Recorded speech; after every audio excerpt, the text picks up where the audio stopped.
Today is a special day. Today, more than 350,000 people will be born and 150,000 will die. Today, we'll hurdle another 2.5 million kilometers around the sun and eat enough rice to build the Great Pyramid of Giza 6 times. Today is special because of what God is doing in it. Ever since God created the very first day, He has been shaping history and unfolding a story so magnificent that all people on earth need to hear it. His plan of seeking and saving the lost through Jesus unfolds through the entire Bible. Each day, the Old Testament pointed to the greatest event of all, the day when God rescued people. Through miracles and stories, Jesus gave glimpses of an upside-down kingdom that is unlike anything that people could imagine. A kingdom of humility, grace, generosity, and surprise. A kingdom where Jesus said, "You must be like a child to enter." If you look carefully at God's salvation history, God often chose young people to do His work. Samuel, as a child, heard God's voice when no one else was listening. Naaman's servant girl remembered that God was still at work despite the circumstances. David, a humble shepherd boy, became a great leader. And a boy whose name we don't even know saw what God could do with his 5 loaves and 2 fish. Becoming a follower of Jesus so often begins as a child or teenager. When the disciples struggled to understand the kingdom, Jesus explained it with a child.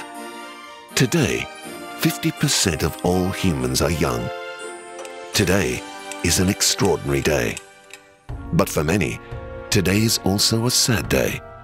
Today, more children will go hungry than ever before. More will be abused as slaves, laborers, and soldiers. Today, children are easy targets for advertisers and corporations. Many will struggle to get an education. And today, it's estimated that 1/3 of all children in the world have never heard about Jesus. But today, we are seeing God at work shaping children and shaping the world through them. Today, children are coming to Jesus across the world and learning how to follow Him daily.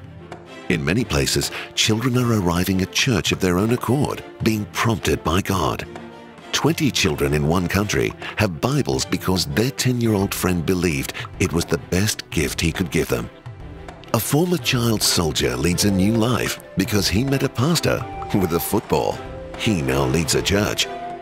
Today, children are caring for others and their world. Street kids in one city prayed and marched together to advocate for justice. Government and businesses have responded. Over 100,000 children planted trees to care for their environment. Today, children are discovering Jesus as they learn skills for life. Children are being discipled as they are coached in sport, in media, technology, dressmaking, and even robotics. Today, agencies and churches are partnering together and sharing resources more than ever before. Some denominations and agencies have made children a major focus for a year, for a decade, or even forever. More training strategies and resources for discipleship are spreading rapidly across the world. Each of these stories is a glimpse of real children and adults making a difference in shaping their world God's way. Children have always been a part of God's plan, but they haven't always been a big part of ours. Today, there are 2 billion children in the world. Children need to be a part of our plan today.